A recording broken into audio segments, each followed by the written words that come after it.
Back to back 2 para Olympics में gold, Sumit Antil मेरे साथ। नेक्स्ट टारगेट क्या है?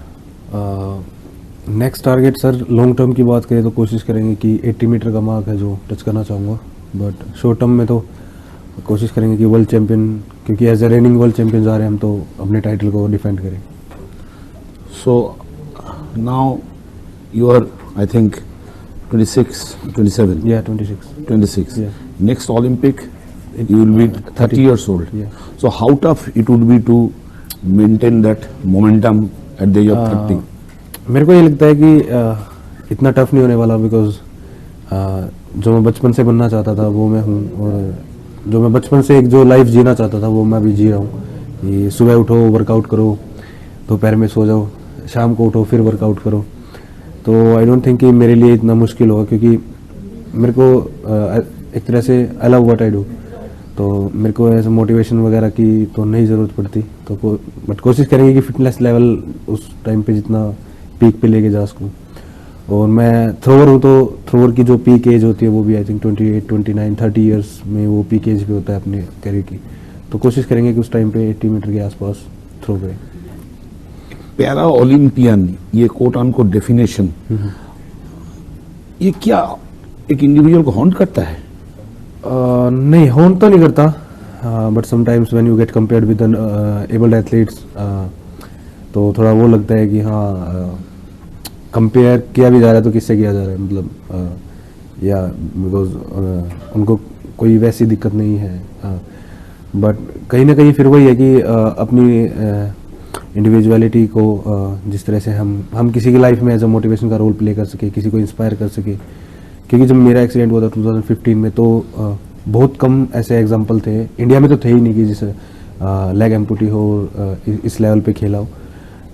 बट अभी जब मैं मैसेज रिसीव करता हूँ कि हाँ, मैं नहीं चाहता कि किसी के साथ में ऐसा हो, बट बाई चांस हो भी जाता है, तो मेरी वीडियोस देख के आई थिंक 80% तक कहीं ना कहीं उसका दुख जो है वो कम होगा कि हाँ, मैं भी अगर जो मेहनत करूँगा तो ऐसी ऐसी चीज़ें कर सकता हूँ, मैं दौड़ सकता हूँ, मैं जंप कर सकता हूँ, मैं खेल सकता हूँ।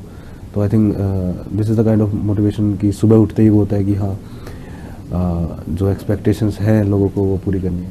तो मन में कई दुख होता है कि मेन स्ट्रीम लाइक कंपैरिजन आ जाता है नीरज चोपड़ा के साथ, कई मन में कोई खेद आता है कि ऐसा नहीं होना चाहिए था। टोक्यो पैरालंपिक्स के बाद तो हुआ था कि हाँ, ये तो मतलब क्या ही हो रहा है मतलब आप कंपेयर किए जा रहे हो नीरज भाई साहब के साथ में, और थ्रो मेजर में कंपेयर किए जा रहे हो कि हाँ। बट कोशिश करें कि जितना हम एट लास्ट वही होता है कि आप अपना जो 100% कैसे दोगे। और अभी जब मैंने पैरालंपिक्स में स्टार्ट किया था तो 53-54 मीटर का स्टैंडर्ड था, अब 73 मीटर का है, तो काफ़ी लगभग 20 जंप हो गया है। और कोशिश करेंगे कि इन चीज़ों पे ध्यान ना दे के अपनी इंडिविजुअलिटी पे ज़्यादा फोकस करें। और we are just trying to figure कि हम कहाँ तक जा सकते हैं, रिस्पेक्टिव कि नीरज भाई कहाँ जा रहे हैं, नीरज भाई के या और भी कोई भी एबल्ड एथलीट्स या फिर मेन स्ट्रीम एथलीट्स जिसे बोलते हैं, वो क्या कर रहे हैं।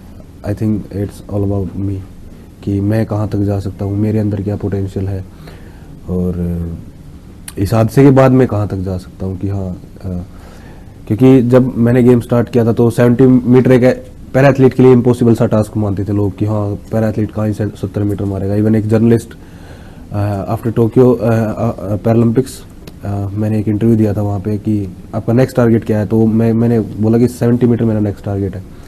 तो बोले कि दिस इज़ रिडिकुलस। एक जर्नलिस्ट ने फ़ोन के थे वो, तो फिर जब अगले साल ही मैंने 2023 में फर्स्ट टाइम 70 मीटर टच किया, तो कहीं ना कहीं उन्हें हुआ होगा कि हाँ, ऐसा नहीं है कि कोई भी पैरा एथलीट किसी से भी कम है। बट ऐसा तो नहीं होता कि मतलब, क्योंकि मेरे पास में हर आज वो चीज़ है जो मैं पाना चाहता था। फेम तो था ही नहीं सर कभी कि फेम लेना है, बस कंट्री को सर्व करना है, क्योंकि मेरे फादर एयरफोर्स में थे। और तरीका दूसरा हो सकता है, बट कर तो कंट्री को सर्व ही रहे हैं sir.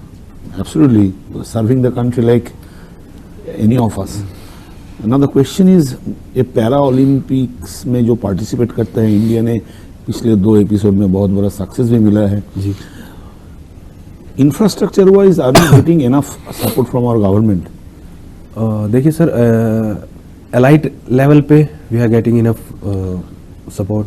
I am the part of TOPS since 2019 and but I think कि we need to work on the grass root level की जो एमर्जिंग एथलीट्स है, जो आने वाले मेडलिस्ट हैं, उन पे हम कितना वर्क कर रहे हैं. तो शुरू से ही जो ग्राउंड सपोर्ट होता है कहीं ना कहीं मेरे को लगता है कि वो लैक कर रहा है. बट गवर्नमेंट काफ़ी सपोर्ट कर रही है पहले से, तो काफ़ी जैसे 7-8 साल के कैरियर में बहुत सारा चेंजेस देखा है मैंने. होप कि जल्दी ग्रास रूट लेवल के एथलीट्स को भी वो प्रॉपर फैसिलिटीज मिले. ये मेरा लास्ट 2 क्वेश्चंस. ये कांस्टेंट ये competitive analysis with main stream athlete with para Olympians, ये कहीं ना कहीं क्या हर्ट करता है, तो वजूद को एक क्वेश्चन कर देता है?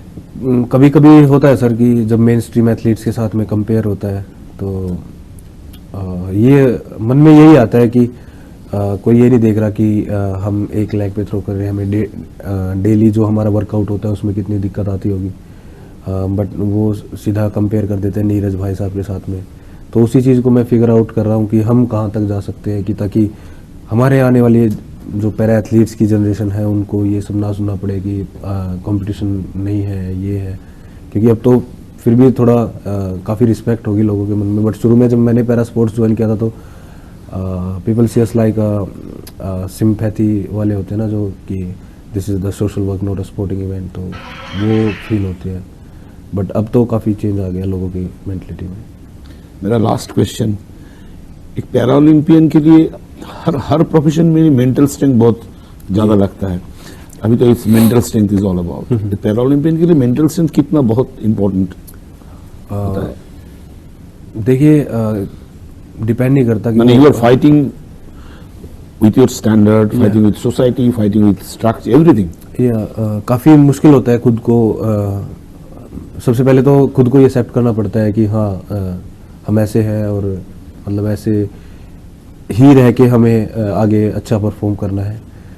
और मेंटल स्टेबिलिटी तो सर हर एक में चाहिए, चाहे वो पैरा एथलीट है या नहीं है, क्योंकि उन्हें भी बहुत सारी चीज़ें ऐसी झेलनी पड़ती हैं कि बाई चांस जैसे गोल्ड से बाई चांस सिल्वर हो जाता है, ब्रॉन्ज हो जाता है नेक्स्ट इवेंट में, तो कहीं ना कहीं उन्हें बहुत ही क्रिटिसिज्म भी झेलना पड़ता है.